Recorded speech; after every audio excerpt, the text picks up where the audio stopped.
parents 100 million, but we can nearly trace 92 million on it.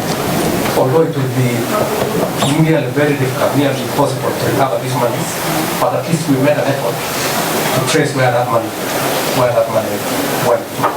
If we had to recover all these monies, then we'll just be looking at a shortage of 80 million. 125 of them were refunded their money, even with some errors, which is listed in the report, because some of them were refunded. They never even subtracted some fees which were paid to the agents.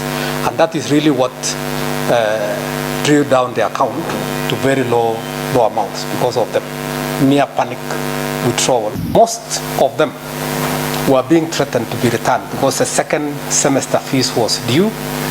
And then on this other side, the parents were not trusting the trust account anymore. So they were not willing to pay any money to that account, while the universities wanted money to be paid for students who are already abroad.